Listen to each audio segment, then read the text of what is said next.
조용찬의 집중분석, 미중산업경제연구소 조용찬 소장님과 함께 글로벌 이슈, 핵심 이슈들을 오늘도 진단하겠습니다. 어서 오십시오. 예, 안녕하십니까. 예, 미국 물가 얘기부터 하면요. 12월 CPI가 발표되고 나서 시장도 기대감으로 오르고 있는데 물가가 이제 어디까지 좀 더 떨어질 수 있을까요? 네, 물가와 관련해서는 이제 앞으로는 훈풍이 계속 불 것으로 보여지는데요. 예. 12월 물가의 그 순간 풍속을 보여주는 전월 대비로 보면은 마이너스 0.1%로 이제 꺾였습니다. 그렇죠. 이제 예. 앞으로 좀 더 꺾일 것으로 보고 있는데요. 아무래도 작년 이맘때 물가가 높았던 데 따른 역기조 현상이 이제 뚜렷하게 나타나기 시작하는 시점이고요. 또 이번 물가 상승의 주범이었죠. 중고차 가격 같은 경우에는 지난 12월 달에 마이너스 2.5%까지 떨어졌는데요. 각종 그 선행 지표, 여기서 보이는 만하임 중고차 가격 지수가 있는데 이 부분이 완전히 꺾인 상태입니다. 이 때문에 앞으로도 중고차 가격은 분명히 꺾여서 나갈 것으로 보여지고요. 또 한 가지는 지금까지 물가 하락에 발목을 잡고 있었던 그 주거비, 그러니까 전체 소비자 물가 지수의 30%를 차지하는데 전월 대비 플러스 0.8%로 여전히 꺾이지는 않고 있습니다. 하지만 12개월 선행 지표라고 할 수 있는 케일러 실러 지수, 그리고 임대료 호가를 알려주는 진로 주택 가격 같은 경우는 그림에서 보시는 바처럼 꺾였습니다. 이 때문에 주거비도 이제 앞으로 수직 하락할 가능성이 있는데요. 이렇게 된다면은 2% 물가 안정 목표까지 들어오는 시점이 어느 수준이냐를 보는 거는 연율 환산으로 보셔야 되는데 코어 CPI 같은 경우에는 12월 달은 3.1%로 나왔지만 이번 3월 달을 전후해서는 2%대까지 떨어질 수 있다는 점에서 앞으로 연준 안에서도 금리 인하와 관련된 논쟁이 이제 올해부터는 본격적으로 진행되지 않을까 생각이 됩니다. 근데 연준은 뭐 고금리를 상당 부분 가겠다는 기조인데 이제 연준 멤버들이 그 이사들은 당연직으로 들어가고요. 그 지역 연은 총재들이 돌아가면서 미팅에 들어가잖아요. 매파 3인방이 이번에 좀 빠지고 그럼 이제 중도파가 들어가면 결이 조금 톤이 좀 부드러워질 수 있을까요? 네, 그렇게 보여지는데요. FOMC 이사들 같은 경우 19명으로 구성되어 있는데 이 중에 투표권을 행사할 수 있는 사람이 12명이라고 합니다. 이 중에 당연직을 빼고 나머지 네 사람을 교체하게 되는데 이 중에 이제 중도파가 3사람 정도가 되기 때문에 매파는 6명에서 4명으로 줄게 되고요. 중도파는 5명에서 7명으로 늘게 된다고 합니다.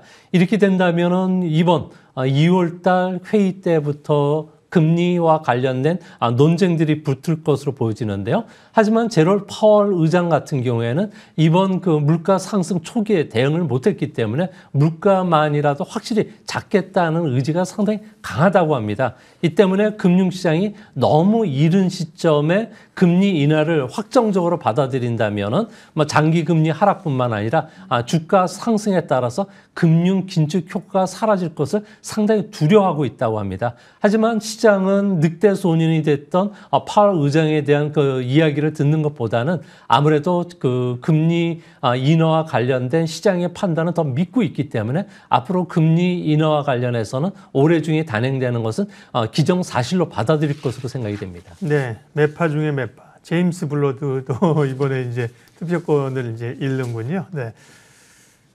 그러면서 최근에 보면 이제 금리 상승 속도가 좀 둔해지니까 달러화 강세도 좀 멈췄지 않습니까?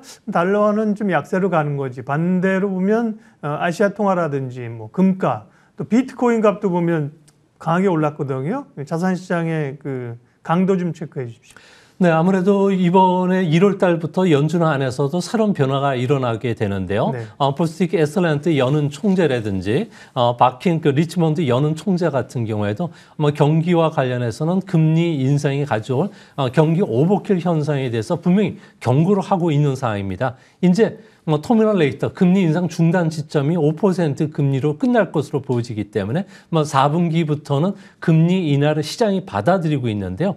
이 때문에 장기 금리 같은 경우는 한때 4.2%까지 올랐다가 현재는 3.4에서 3.5 정도에서 수렴하고 있습니다. 이 때문에 달러 약세는 앞으로 진행이 될 것으로 보여지고요. 또 원유 가격뿐만 아니라 상품 가격도 더 이상 올라가긴 힘들 것으로 보여집니다.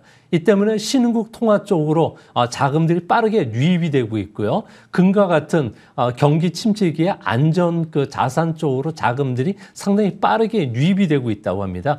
이 때문에 골드만삭스 같은 경우에는 금 가격이 온수당 올해 중에는 2,250달러, 현재가 900달러 정도가 되니까 앞으로도 한 17% 정도 더 올라갈 것으로 보고 있기 때문에 우리나라에서도 금과 관련된 적립식 저축 같은 경우에도 현재 자금이 한 7천억 원 정도 되고 있는데 이 부분과 관련해서도 계속적인 자금 유입이 일어나고 있다고 합니다. 네, 자금 유입 말씀하셨는데 그러면 이제 외국인들의 바이 코리아가 초반에 우리 시장에도 이어지는데요.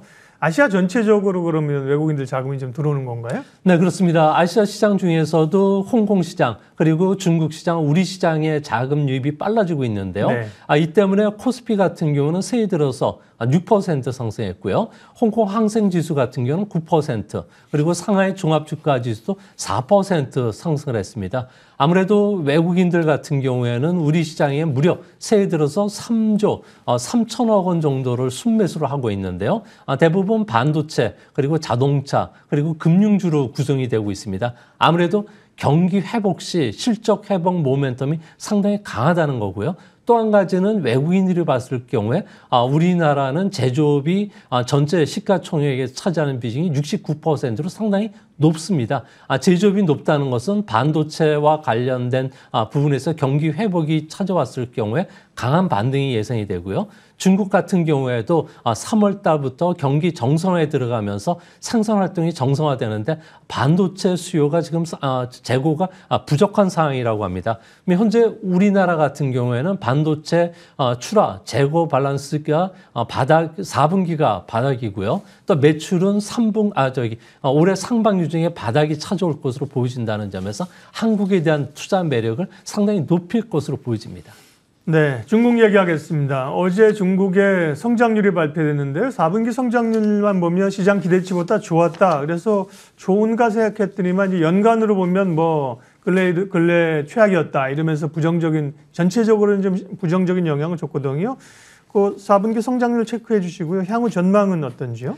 네, 4분기 중국의 GDP 성장률은 전년 대비로 해서는 플러스 2.9%로 나왔는데요. 네. 시장에서는 한 1.9% 정도 될 것으로 예상이 됐는데 이것보다는 상당히 좋았습니다. 연율 환산으로도 3% 정도면은 그럭저럭 어느 정도 기준을 좀 합격했다고 보여지는데 문제는 정기 대비로 봤을 경우에 4분기가 제로 성장을 했다는 겁니다. 하지만 시장에서는 앞으로 중국과 관련해서는 좀 긍정적으로 보여줄 것으로 예상이 되는데요. 아무래도 3월 달부터 자연 면역을 획득한 대도시를 중심으로 해서는 생산 활동이 정상화될 가능성이 높습니다. 이 때문에 상반기에는 한 4%대 성장, 그리고 하반기에는 6%대 성장이 충분히 가능할 것으로 보여집니다. 이 때문에 글로벌 경기가 심각한 경기 침체를 겪는다든지 미중 간의 갈등이 본격화되지 않는 한 중국 경제는 올해는 좀 연착륙할 가능성이 크고요. 또 이 문제와 관련해서는 새로운 총리가 전인대에서 임명이 되고 그리고 나서 실무진들이 구성이 되는 4월과 5월 사이에 중국에서는 각종 경기 부양책을 내놓을 준비를 하고 있다고 합니다. 이 때문에 중국에서는 물 들어왔을 때 배를 띄우듯이 각종 경기 부양책이 2분기 중에 쏟아질 가능성이 크다는 점에서 우리나라의 대중국 수출도 2분기에는 크게 증가하지 않을까 보여집니다. 네.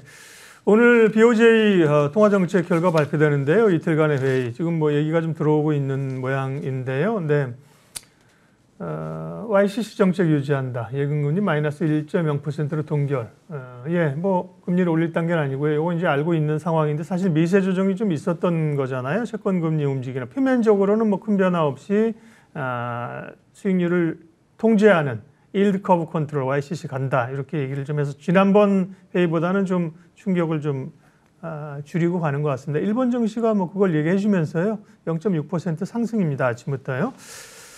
예, 중국 얘기 소장님 저 얘기를 좀 마무리하겠습니다. 중국이 이제 우리하고 일본 국민에 대해서 단기 비자 발급 중단했잖아요. 이러면서 긴장감이 좀 높아지는데 이런 것들은 이제 우리도 마스크 해제하고 뭐 이러면 조금 단기 악재로 지나가는 악재로만 생각해도 괜찮을까요?